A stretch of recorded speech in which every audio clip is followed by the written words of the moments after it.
Halo sahabat-sahabat klinik khotbah, selamat menyongsong hari Minggu. Perkenalkan saya di hari Minggu ini 16 Februari 2025 mengulas Lukas pasal 21 ayat 1 sampai 4, yaitu cerita tentang persembahan seorang janda. Dari 4 kitab Injil dalam Perjanjian Baru, hanya Markus dan Lukas yang menyebutkan cerita tentang persembahan seorang janda. Matius berbuat seolah-olah tidak mengenal cerita itu. Nah, dalam rangka perenungan kita, tema yang diberikan untuk jadi pokok pembahasan dalam khotbah hari Minggu 16 Februari 2025 adalah persembahan, kualitas atau kuantitas. Kalau kita perhatikan dua versi dari cerita ini dalam kitab Injil, cerita Markus lebih pas untuk tema tadi. Dan memang itu juga jiwa dari kitab Markus, yang disebut-sebut sebagai kitab rahasia mesianis. Artinya status Yesus sebagai anak Allah tidak ditampilkan di narasi awal atau di babak-babak awal kehidupan Yesus. Status Yesus itu baru ditampilkan di babak akhir, yaitu Yesus sebagai anak Allah. Dan itu ditaruh dalam mulut seorang kafir, yaitu pemimpin pasukan penyaliban. Versi Lukas menampilkan suasana pesan yang agak berbeda.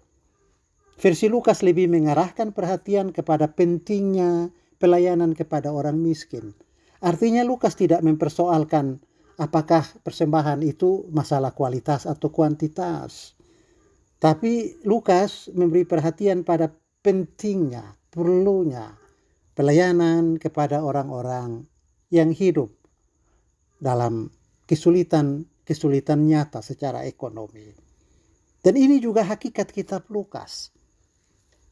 Di dalam kitab Lukas, Yesus digambarkan sebagai seorang yang miskin dan yang berada di antara orang-orang miskin, supaya mengembalikan kepercayaan diri orang miskin yang hilang karena disepelekan, diremehkan, dan dimarginalkan dalam masyarakat, dan membuat mereka merasa bahwa mereka berharga di hadapan Allah. Dan itu merupakan modal di mana orang-orang miskin mendapatkan kekuatan untuk tidak menjadikan kemiskinan mereka sebagai alasan melakukan tindakan-tindakan anarkis, melainkan juga dalam kemiskinan itu mereka berusaha untuk menjadi manusia yang bermakna.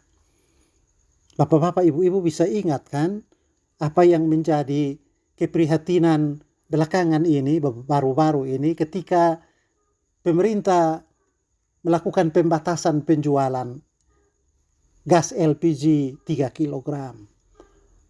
Orang-orang miskin dipersulit. Lalu ada seorang bapak yang berkomentar kepada Menteri ESDM, jangan ganggu kemiskinan kami, sebab kami telah beradaptasi begitu rupa dengan kemiskinan, dan kami menjadi bermakna bagi orang lain dalam kemiskinan itu. Nah, itu perhatian Lukas. Nah, Bapak Ibu, kita akan perhatikan dua poin ini dalam catatan perenungan yang saya buat. Pertama, kita mulai dengan poin masalah kualitas dan kuantitas dari persembahan, sesuai dengan rumusan tema yang ditetapkan. Nah, untuk mendalami poin ini, maka versi Markus akan lebih banyak dijadikan sebagai titik berangkat. Sudah menjadi pengetahuan umum bahwa Allah tidak hanya melihat besar kecilnya nominal persembahan. Allah juga menyelidiki isi hati, motif pemberian-pemberian dan persembahan-persembahan yang kita berikan. Lukas menceritakan hal itu secara sambil lalu. Tapi Matius yang membuat catatan atau penekanan yang agak serius. Sebab menurut Markus, Yesus duduk menghadap peti perjamuan dan melihat bagaimana orang memasukkan uang ke dalam peti itu. Perhatikan, disebutkan di situ bahwa Tuhan Yesus memperhatikan apa yang dilakukan oleh pengunjung-pengunjung bait Allah. Dia melihat ada orang-orang kaya yang memberi, dia juga melihat ada janda-janda yang memberi. Dan Yesus memberi pujian kepada janda. Artinya Yesus memperhatikan apa yang kita sumbangkan untuk penggunaan amal saleh atau perbuatan-perbuatan kemanusiaan. Apakah kita memberi dengan murah hati atau kita memberi secara berhemat?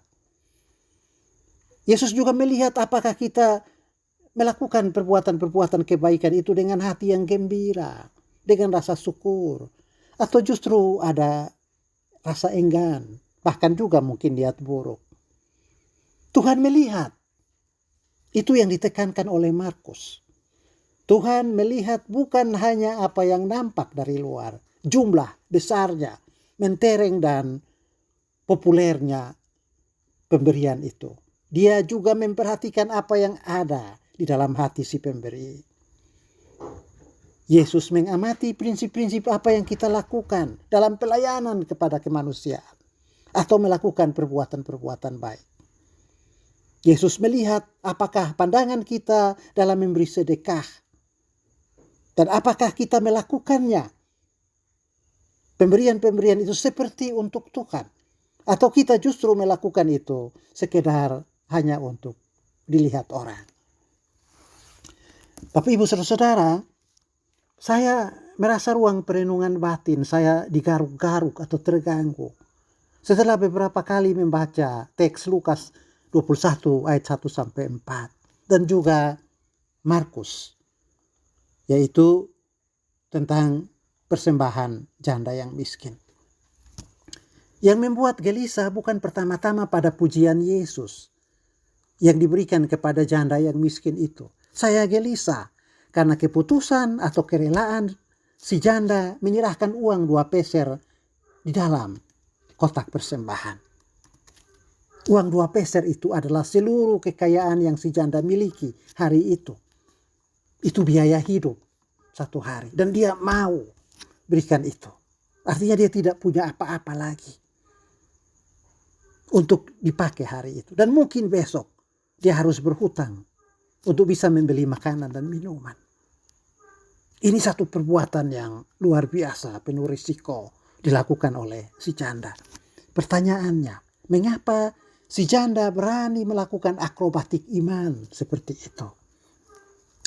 Nah, saya menemukan jawaban untuk pertanyaan tadi dari pengalaman bertemu dengan banyak pekerja bengkel tambal ban di Kota Kupang. Mereka tidak melihat hidup dari kesulitan-kesulitan yang ada atau yang mungkin dihadapi. Bahwa kesulitan dan persoalan yang dihadapi tentu banyak. Tetapi mereka melihat hidup dari harapan-harapan. Dari potensi-potensi yang tersedia di lingkungan sekitar. Mereka memandang atau melihat kemungkinan-kemungkinan dan peluang-peluang itu sebagai jalan untuk bukan hanya survive, bertahan hidup, tetapi jalan untuk berbuat baik kepada sesama dan menjadi berguna bagi orang lain. Bapak Ibu bisa bayangkan, berapa sih besarnya penerimaan dari pekerjaan menambal ban motor atau mobil yang pecah? Tidak banyak kan? Tetapi orang-orang mau melakukan itu. Karena di situ mereka bisa menunjukkan cinta kasih yang nyata kepada sesama pengemudi kendaraan bermotor yang mengalami masalah di jalan. Yang mereka lihat adalah kemungkinan, potensi-potensi, pemeliharaan Allah yang nyata dari kesulitan-kesulitan itu. Yang mereka lihat adalah relasi-relasi kebaikan. Dan mereka tunjukkan keramah tamahan terhadap para pelanggan yang datang untuk kesulitan mereka ditolong atau diselesaikan oleh pedagang-pedagang kecil tadi. Mereka melayani nasabah dengan sepenuh hati sehingga nasabah puas. Dan pelayanan itu membekas. Lalu nasabah itu akan datang lagi ke bengkelnya atau merekomendasikan bengkelnya kepada sahabat pengemudi lainnya ketika mengalami kesulitan saat berkendaraan. Nah, cerita pendek tadi menunjukkan kepada kita satu nilai, yaitu sudut pandang yang kita pakai dalam membangun kehidupan bersama mempengaruhi perilaku tindakan-tindakan kita di pentas sosial. Melalui tindakan heroik yang si janda itu tunjukkan, dia walaupun miskin, tapi menunjukkan kepada kita satu sudut pandang yang dipakai untuk membangun hidup, yaitu kemiskinan tidak menjadi alasan bagi dia untuk tidak berbuat baik kepada sesama. Kemiskinan dia lihat juga sebagai modal untuk menjadi bermakna, menyumbang bagi pekerjaan di bait Allah. Bahkan kemiskinan si janda itulah ikut membiayai kehidupan imam-imam. Dan untuk merealisasikan itu, si janda memberikan apa yang dia miliki.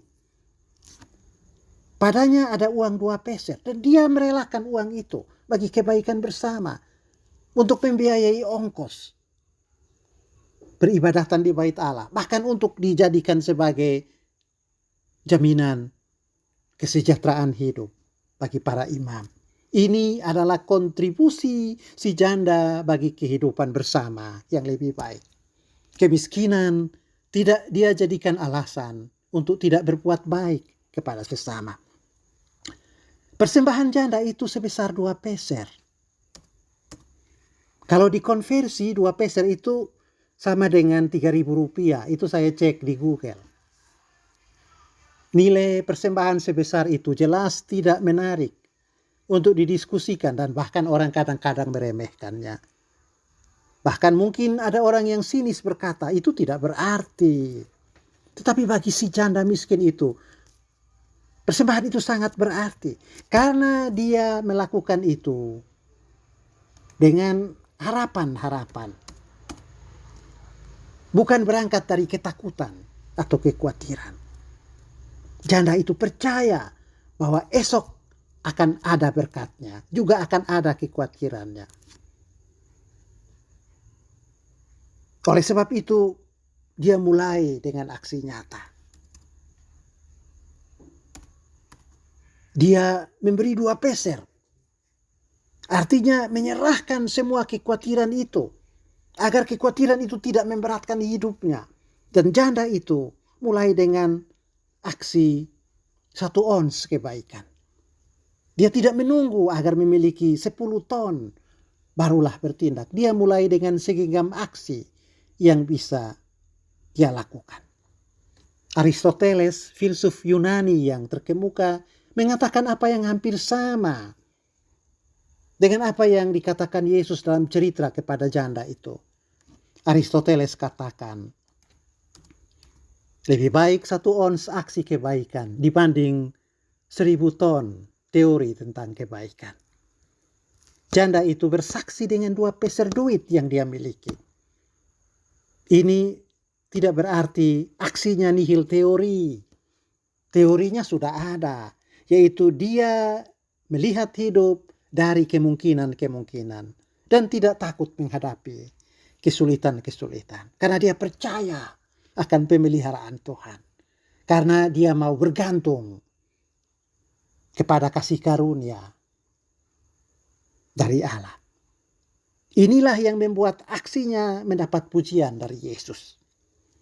Dia tidak menggantungkan hidupnya pada apa yang dia miliki. Yang dia buat adalah sebaliknya. Memberi hidupnya berguna bagi orang lain dengan apa yang dia miliki. Betapapun miliknya itu, atau pemberian yang dia ambil dari miliknya itu, membuat dirinya tidak lagi memiliki apa-apa. Bapak Ibu Saudara-saudara, pemuda, remaja, anak-anak, dan lansia kekasih Tuhan. Sekarang tentang butir kedua, yaitu pelayanan kepada orang miskin. Seperti sudah disebutkan bahwa tema persembahan, kuantitas atau kualitas, lebih pas dibahas berangkat dari cerita versi kitab Markus. Sekarang versi Lukas lebih mengerahkan perhatian kepada pentingnya pelayanan kepada orang miskin. Lukas menaruh cerita persembahan janda miskin itu di pasal 21 ayat 1 sampai 4. Lukas membuat penempatan cerita itu makin menarik karena di pasal 20 ayat 47 Lukas baru saja menyebut kebiadaban para imam dan ahli Taurat yang melahap janda-janda miskin. Lukas rupanya mengatur penempatan cerita tadi untuk menunjukkan bahwa para janda miskin, orang-orang yang berpenghasilan kecil adalah dermawan terbaik bagi dana publik. Mereka tidak banyak tahu tentang teori keagamaan, tetapi mereka mempraktekkan agama atau menghidupkan agama. Bahkan mereka lah yang membiayai hidup para ahli Taurat. Mereka yang merasa diri dekat dengan Tuhan, lalu karena itu tidak lagi memperhatikan orang miskin, justru hidup dari persembahan orang-orang miskin. Dan karena itu betapa adalah sebuah kesombongan atau sikap mati rasa apabila orang-orang yang menerima persembahan orang-orang miskin itu melupakan tanggung jawab untuk bekerja menaikkan taraf hidup orang-orang miskin. Ini sebuah kritik yang sangat kuat bagi pejabat-pejabat dalam gereja dan lembaga-lembaga keagamaan yang hidup dari derma dan persembahan warga jemaat miskin. Tetapi kemudian abai terhadap tanggung jawab untuk memperbaiki, meningkatkan, dan menolong warga-warga miskin itu keluar dari kesulitan ekonomi. Lukas mau menunjukkan bahwa kasih kepada orang miskin adalah masalah utama dalam agama. Tetapi jangan sekali-kali menjadikan orang miskin sebagai objek perbuatan kasih sayang. Nah itu dia. Banyak orang yang menggunakan orang miskin sebagai objek untuk kepentingan-kepentingan tertentu. Dalam cerita tadi, nyatalah bahwa janda itu juga memberi bagi pelayanan kepada orang miskin. Bayangkan orang miskin memberi kepada orang miskin. Dan bahkan lebih ironis lagi, orang miskin memberi kepada orang-orang kaya. Orang miskin adalah subjek. Mereka memang tidak memiliki banyak, tetapi mereka bersedia untuk berpisah dengan apa yang sedikit yang dimiliki, supaya milik yang sedikit itu bisa berguna bagi pelayanan kepada sesama. Dan melalui itu mereka bisa memuliakan Allah, yaitu hidup dari kepercayaan dan kebergantungan pada pemeliharaan Allah.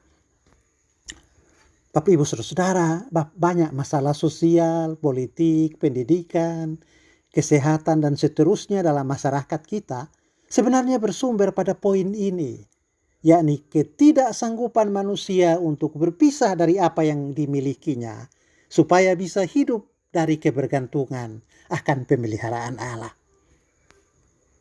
Cinta akan uang adalah akar segala kejahatan. Begitu ditulis dalam 1 Timotius 6 ayat 10. Sebab oleh berburu uang, beberapa orang telah menyimpang dari iman dan menyiksa diri dengan berbagai duka. Nah itu dia. Ya, banyak persoalan sosial dalam masyarakat muncul karena orang tidak mampu untuk memisahkan diri dari kekayaan dan bergabung dalam kehidupan yang dipelihara oleh Tuhan. Mereka lebih mengejar uang, berburu kekayaan, dan karena itu lupa Tuhan. Akibatnya timbul banyak duka. Yesus memuji janda itu. Dia memberi 2 jempol kepadanya. Karena si janda menunjukkan bahwa dia bukan manusia yang cinta akan uang. Memang uang diperlukan. Memang uang adalah kebutuhan. Tapi uang hanyalah instrumen, bukan tujuan. Uang masih bisa diperoleh kalau besok melalui kerja dan melalui penyerahan diri kepada Tuhan dijalani dengan benar. Tapi apalah artinya uang itu kalau hidup tanpa cinta kepada Allah dan peduli kepada sesama? Itu yang ada dalam perenungan energi batin dari si janda, yang dinilai di hadapan Allah atau yang bernilai di hadapan Allah. Bukan sekedar besarnya jumlah nominal dari persembahan, melainkan juga komitmen untuk hidup bergantung kepada pemeliharaan Allah. Si janda dalam cerita tadi juga menunjukkan bahwa berbagi bukan ditentukan oleh seberapa banyak jumlah yang kita berikan, tetapi seberapa rela kita memberi. Saya ulang, si janda menunjukkan bahwa berbagi bukan ditentukan oleh seberapa jumlah yang kita berikan, tetapi seberapa rela kita memberi.